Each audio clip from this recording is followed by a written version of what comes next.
Вы смотрите итоги дня на телеканале «Якутия-24». В студии Валерия Наумова. Здравствуйте. В начале об основных темах этого выпуска.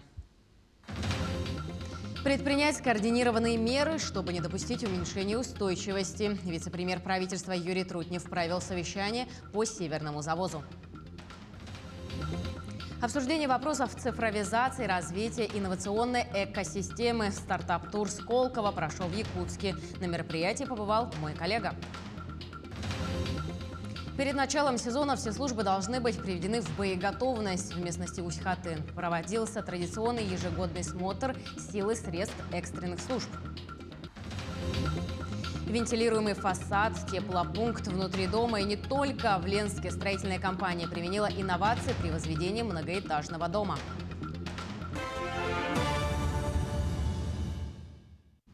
Вице-премьер правительства России, полномочный представитель президента в ДФО Юрий Трутнев провел совещание по Северному завозу. Сегодня Северным завозом обеспечивается снабжение 25 регионов страны. Завозится более 3 миллионов тонн грузов. Юрий Трутнев отметил, что прошлогодние изменения логистики и повышение нагрузки на транспортные компании привело к существенным задержкам реализации Северного завоза. Между тем, в этом году добавились такие факторы, как существенные изменения цен и увеличение стоимости кредитных ресурсов. В этой части нужно предпринять скоординированные меры, чтобы не допустить уменьшения устойчивости Северного завоза. Все продовольствие, необходимое людям, должно быть привезено в срок и с минимальной наценкой. Вообще, я вам честно совершенно скажу, что, обсуждая отдельно, вынося вопрос Северного завоза, я, скажем так, добиваюсь не только четкости работы в рамках Северного завода. Я хочу, чтобы жизнь на Дальнем Востоке стала дешевле. А Северный завоз – один из ключевых инструментов для того, чтобы этого добиться. Между тем, за летнюю навигацию этого года в Якутию должны завезти 1 800 000 тонн различных грузов. Топливо, продовольствие и продукции технического назначения, отметил глава региона Айсан Николаев. Якутия не может ждать наступления летних месяцев, и все закупки будут осуществляться уже в марте. Правительство региона должно сконцентрировать достаточно серьезные финансовые средства, чтобы сделать закупку, отметил глава Якутии. Кроме проблем по финансам, конечно же, есть проблемы повышения оптовых цен у поставщиков, есть проблемы транспортной логистики. Но я очень благодарен, что вот Юрий Петрович сегодня провел совещание с участием руководителей федеральных органов исполнительной власти, на которых даны очень конкретные поручения, начиная от поставок топлива, угля, нефтепродуктов, работы морского транспорта, железнодорожного транспорта. Поверьте, вот как раз это те вещи, решение которых позволит нам навигацию и вообще Северный завод в целом провести на высоком организационном уровне. Обсуждение вопросов цифровизации, развития инновационной экосистемы. Стартап-тур Сколково прошел в Якутске. Работы участников оценивали ведущие представители инновационного бизнеса, инвестиционного сообщества и предприниматели. То есть потенциальные потребители, партнеры и спонсоры стартапов. На площадках стартап-тура побывал мой коллега Иван Лазаренко. Стартап-тур фонда Сколково проходит сегодня в IT-парке Якутска. Этот тур проводится в республике уже в 4-й раз. Это мероприятие, направленное на поиски лучших технологических решений и популяризацию инновационного предпринимательства. Учитывая сложившуюся экономическую ситуацию, эксперты прогнозируют скачок в развитии IT-отрасли в самое ближайшее время. Тем более меры поддержки отрасли, как федеральные, так и на региональном уровне, в этом году просто беспрецедентные. Меры поддержки очень своевременны. Вот недавно проводили встречу с IT-компаниями. Они сказали, что очень нужные меры поддержки и важные, такие как освобождение от аренды в IT-парке. Вот они благодарны очень главе нашему, что такая мера принята. Это, получается, все компании, которые в IT-парке, если они их получат, эту меру поддержки, до конца года освобождение от аренды. Также очень были благодарны меры поддержки, что льготные кредиты, пока мы еще не знаем, как они будут выдаваться, да, по 3% годовых. Также освобождение от уплаты налогового имущества, то, что глава тоже наш объявил, тоже очень поможет. И эти компании настроены работать здесь, в Якутске, никуда не уезжают. Благодаря сотрудничеству технопарка «Якутия» и фонда Сколково резиденты IT-парка «Якутск» могут рассчитывать и на дополнительные меры поддержки. Подписали соглашение с фондом Сколково в 2012 году, да, 10 лет работаем, и у нас есть уже резиденты Сколково, которые получают поддержку, сидя в Якутске. Было же изменение федерального закона, есть можно на Ленина 1 прописаться и получать федеральные льготы или грантовую поддержку.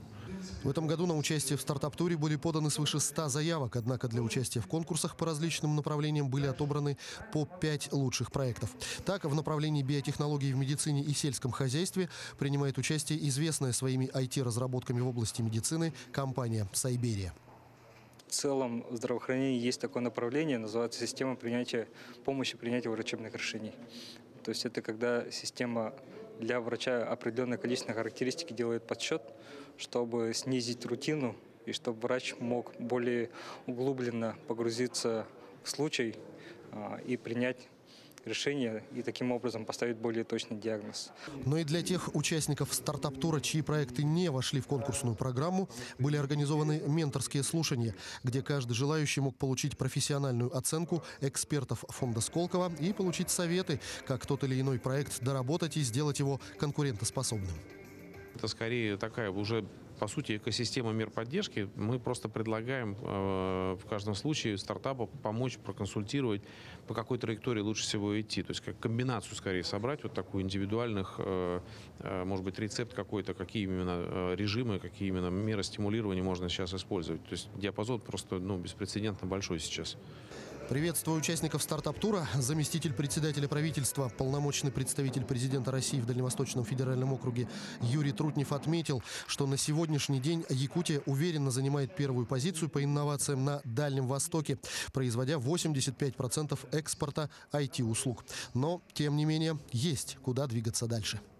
Работы внутри России много. Вот, и Константин сказал, что вот общий объем даже B2B сегмента этой компании – это 10 триллионов рублей. Да? То есть огромный рынок. Даже если это будет не 10 триллионов, пусть это будет 1/10 часть, это огромный рынок. Поэтому это окно возможностей. Мы смотрим на это оптимистично. Сколько это окно возможностей продлится, мы не знаем, но надо точно очень быстро эту нишу заполнять. И мы надеемся, что якутские компании там займут достойную нишу. Все финалисты получат приглашение на бесплатное участие в международной конференции «Стартап Village 2022», которая пройдет в Москве в конце мая. Ну а победитель конкурса станет обладателем приза в 300 тысяч рублей. Иван Лазаренко, Григорий Охлопков, Григорий Григорьев, Якутск. Правительство России дополнительно выделит 2 миллиарда рублей, чтобы увеличить железнодорожные перевозки аграрной продукции по льготным тарифам и за счет этого нарастить поставки рыбы, зерновых культур, овощей и удобрений в регионы. В числе эффективных мер, помогающих стабилизировать цены на продовольствие, названы ежегодные субсидии государства на железнодорожные перевозки продукции аграрного сектора. Это поможет сельхозпроизводителям существенно снизить транспортные расходы. Для IT-компаний, которые включены в специальный реестр аккредитованных организаций Минцифры, будет действовать 3-летний мораторий на проведение плановых государственных и муниципальных проверок. Постановление об этом подписал председатель правительства Михаил Мишустин. Принятое решение позволит снизить административные издержки бизнеса и дать ему возможность сконцентрировать усилия на решение основных задач. Дефицит хозяйственных товаров Якутии не грозит. Ритейлеры утверждают, что все привычные товары имеются в магазинах и на складах в достаточном количестве. Покупательский ажиотаж прошел. Хозяйственные товары будут поступать в республику в обычном режиме. После небольшого сбоя в работе с поставщиками все вопросы улажены. Для товаров иностранного производства найдены поставщики, предлагающие аналогичную продукцию российского производства. Все проблемные вопросы решаются в рабочем порядке и на работе магазинов и качестве обслуживания покупателей не скажутся. Цены повышаются, естественно.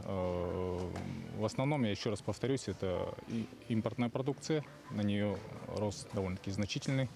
И есть определенные перебои. Но это зависит не от нас, это все связано с общей ситуацией в стране. И есть определенные проблемы. Но опять же говорю, все решается в рабочем порядке. То есть особой там катастрофы я не вижу в этом. Росздравнадзор рекомендует усилить контроль за продажей рецептурных лекарств. Ужесточение необходимо, так как продажа препаратов без рецепта – одна из причин возникновения искусственного дефицита некоторых лекарств. Это делается в целях снижения социальной напряженности в обществе и для стабилизации работы аптек.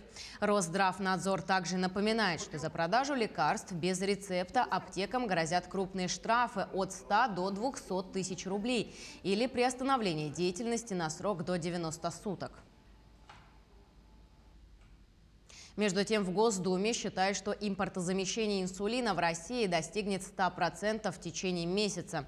Председатель Комитета Госдумы по промышленности и торговле Владимир Гутенев заявил, что сложившаяся ситуация вполне предсказуемая.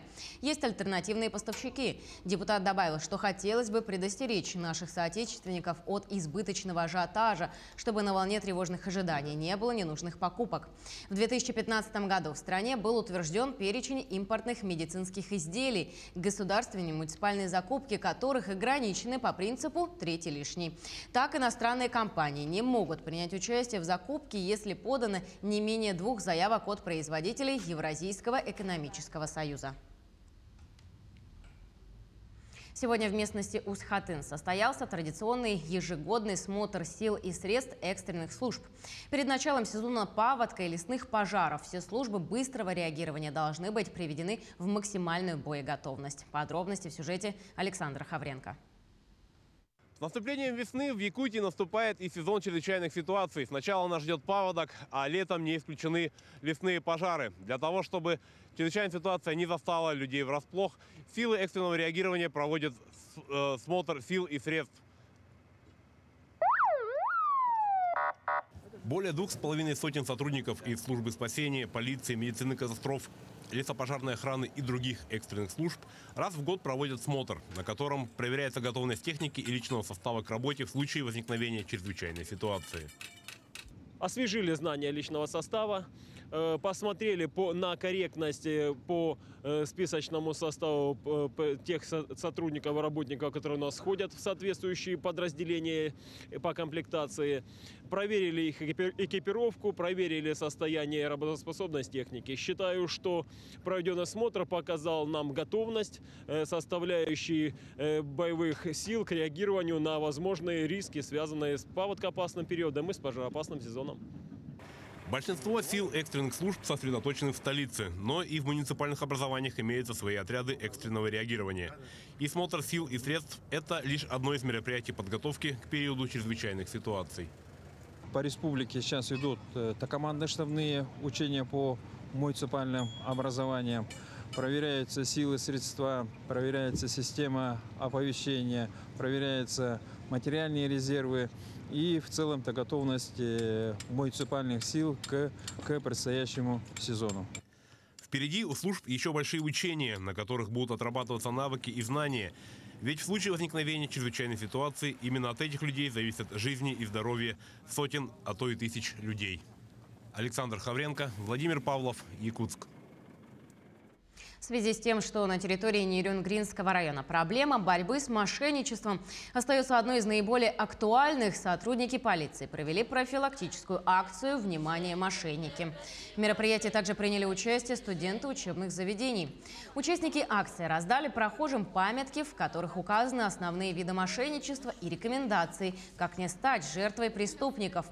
Особое внимание уделили гражданам пенсионного возраста, которым стражи порядка разъяснили о необходимости незамедлительного обращения в полицию в случае совершения незаконных действий.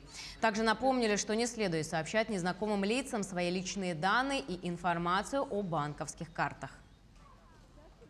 Сегодняшнее мероприятие проводилось в целях профилактики мошенничеств, совершаемых дистанционным способом с использованием сети интернет. Все это проводится в связи с тем, что на территории Нерюнгринского района произошел резкий рост данного вида преступлений. На сегодняшний день уже у нас 53 регистрации, и сумма общего ущерба составляет около 17 миллионов рублей. Вентилируемый фасад, теплопункт внутри дома, панели с вмонтированной проводкой. Эти и другие технологии впервые используют строители Ленска на новом объекте. Инновации в строительстве применила компания «Республиканское ипотечное агентство». Они возводят многоэтажные дома в рамках программы переселения граждан из ветхого и аварийного жилья. Анна Кожевникова побывала на стройке. Новый дом по улице Рабочей вырос на глазах у жителей окрестности. Буквально за 2 месяца возвели коробку, а все благодаря тому, что это жилье строят из готовых панелей. Они быстро монтируются, внутри уже встроена проводка. Меньше затрат на отделочные работы, но при этом здесь тщательно следят за соблюдением всех технологий. Все выполняется согласно проекта. Если есть какие-то нюансы, какие-то недочеты, все это отрабатывается напрямую с непосредственным, получается, проектировщиком. И все на месте решается, чтобы это все потом в дальнейшем никаких не было проблем, никаких не было форс-мажорных обстоятельств. Еще одна инновация для Ленска – свой теплопункт. Он установлен в подвале. Здесь находятся теплообменники, и циркуляция воды в системе отопления регулируется уже внутри дома, не зависит от котельной. У нас замкнутая система отопления, то есть она более долговечная, потому что один раз залив водой, она не меняется, то есть она меньше ржавеет, меньше отложений различных там солей, металлов и прочее, прочее. Но она более эффективно будет работать, и в ней будет более низкое давление, чем, значит, в центральной системе отопления. То есть это позволит, значит, она будет долговечнее, не будет бежать там протечки. Система отопления уже смонтирована. Полипропиленовыми трубами установлены дорогие биметаллические радиаторы. Первый подъезд готов к запуску отопления, чтобы быстрее и качественнее выполнить внутреннюю отделку. Сейчас работники устанавливают кронштейны для дальнейшего монтажа вентилируемого фасада. Это еще одно ноу-хау для Ленска. Подобным образом будут построены и следующие объекты. 2 жилых дома в районе улиц Орджоникидзе и Кутской и возле Дворца культуры «Юность». Оценят качество уже в скором времени новоселы, которыми станут участники программы переселения граждан из ветхого и аварийного жилья. Анна Кожевникова, Виталий Андреев, Ленск. Ученики из разных улусов республики состязались в предметной олимпиаде в Алдане, по результатам которой будущие абитуриенты могут пройти качественный отбор на целевые места в Дальневосточный государственный университет путей сообщения. Подробности далее в сюжете. 23-25 марта в живописном центре спортивной подготовки по зимним видам спорта города Алдана проведена предметная олимпиада на целевые места в Дальневосточный госуниверситет путей сообщения. Данная олимпиада помогает сделать качественный отбор абитуриентов на целевые места среди ребят, которые после успешной сдачи единого государственного экзамена придут учиться в наши стены. Компания «Железные дороги Якутии» традиционно проводит такие мероприятия, что улучшают отбор кадров в ответственные специалисты. Эти ребята сдают единый государственный экзамен, и потом, значит, с 20 июня Республиканская приемная комиссия будет принимать документы, и они, значит, все документы будут сдавать. И поскольку они являются победителями данной олимпиады, по каждому предмету ЕГЭ прибавляется 5 баллов. В этом году в знаниях соревновались 32 ученика из 6 улусов республики. Они 2 дня выполняли задания по математике, физике, информатике. Победителями стали 11 лучших. В данное время наши железные дороги нуждаются в молодых специалистах. И, как по мне, это просто очень интересное занятие. Железные дороги – это большой труд, связанный с очень большой перспективой. Предметная олимпиада проводится совместно с Министерством образования и науки республики. Надеемся, что через 6-7 лет эти ребята восполнят сплоченные ряды якутских железнодорожников. Ульяна Шагина, Иннокентий Соловьев, Алдан. Отлично. К другим темам работники культуры удостоены госнаград. Сегодня в День работников культуры в Государственном театре оперы и балета состоялось торжественное награждение лучших сельских работников и учреждений культуры государственной наградой за выдающиеся достижения. Я очень рада, что получила такую большую награду. Это меня окрыляет больше в будущем моей любимой профессии. Благодарю всех моих руководителей, глав Людмиле Васильевне и нашему начальнику Дмитрию Дмитриевичу, Министерства культуры и всем моим коллегам за то, что я такую большую награду получила. Также ко Дню работника культуры вновь распахнула свои двери Национальная художественная галерея зарубежного искусства. Напомним, в марте 2019 года ее закрыли на реставрацию. Проект был реализован по плану федерального финансирования в честь столетия якутской автономии. К значимому событию приурочили и открытие выставки Приморской государственной картинной галереи под названием «Фландрия, Голландия. 3 века искусства». Сегодня было подписано соглашение о сотрудничестве между Министерством культуры и духовного развития республики и Приморской государственной картинной галереей. Выставка, которая сегодня открывается в этом прекрасном обновленном здании, называется «Фландрия, Голландия. 3 века искусства». Выставка не случайна, потому что на самом деле мы знаем, что эта галерея зарубежного искусства носит имя Габышева, который тоже был очень увлечен и занимался малыми голландцами и собрал прекрасную коллекцию западноевропейского искусства, которая была передана в Национальный художественный музей. Поэтому посчитали, что, наверное, было бы интересным сделать такой вот подарок жителям республики и представить действительно голландское, фламандское искусство, потому что этот период в истории мирового искусства, мне кажется, один из интереснейших. В рамках фестиваля «Мусустар» проходит обсуждение, как привлечь молодое поколение к работе в сельском хозяйстве. Встреча проходит в здании Министерства сельского хозяйства, где собрались студенты агротехнологического университета и сельхозтехникума. Как было озвучено на встрече, из выпускников высшего и среднеспециального аграрного учебного заведения только 33% работают в этой сфере. Поэтому стоит задача повысить этот показатель на 50%. Между тем предусматривается поддержка для стимулирования молодежи к сельхозработе. Например, выпускникам оплачивается подъемная выплата. Всего такую выплату получили более 380 молодых специалистов. Тех выпускников, которые выезжают, будут на работу в Арктическо-Северные районы, размер выплат варьирует от 12 тысяч до 22,5 тысяч рублей. Это зависит от уровня образования. А если выпускник выезжает в центральные районы нашей республики, то размер выплат варьирует от 9 до 15 тысяч рублей. И за прошлый год такие выплаты получили 386 молодых специалистов. Общая сумма расходов бюджета составила 301 миллион рублей. И в этом плане мы говорим о том, что размер выплат был увеличен в 2020 году сразу в 1,5 раза. Фестиваль «Мусустар» этого года – выход на новый уровень традиции, стартовавший в 2021 году. Хедлайнерами 13 тематических треков выступают звезды российского телевидения, спорта, кинематографа, шоу-бизнеса и блогеры. Конкурс журналистики и блогинга проводится в рамках фестиваля и становится неформальной площадкой для развития и поддержки талантливой молодежи. В Республиканском медиацентре прошла дискуссия на тему «Блогеры в условиях новой реальности. Перезагрузка». Известный тикток-блогер Фросик Фрося, блогер Елена Самарукова, ведущий Матч ТВ Карен Адамян и руководитель региональных представителей ВКонтакте Татьяна Маркина делились своими профессиональными взглядами, а также проводили мастер-классы для участников конкурса. Я хотел быть футбольным комментатором. Очень. Я мечтал, невероятно мечтал, но понимал, что 14-летний комментатор – это невозможно.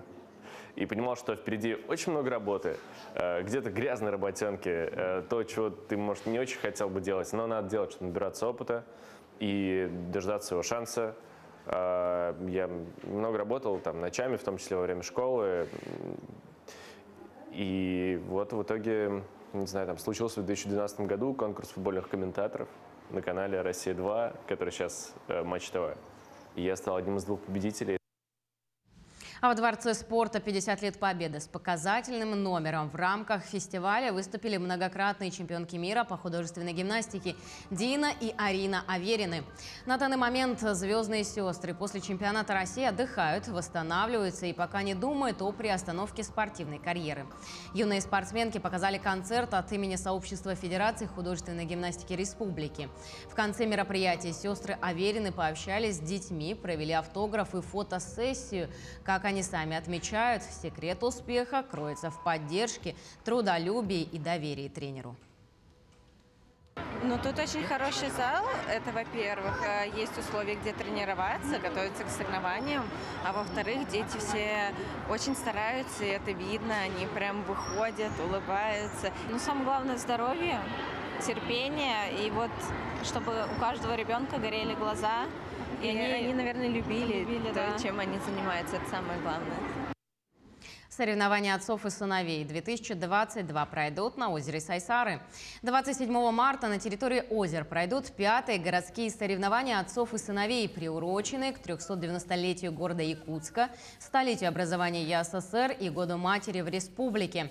Цели и задачи соревнования – повышение статуса и роли отца в обществе, пропаганда здорового образа жизни через сохранение семейных национальных спортивных традиций, популяризация видов спорта, направленных на промыслово-бытовые виды деятельности.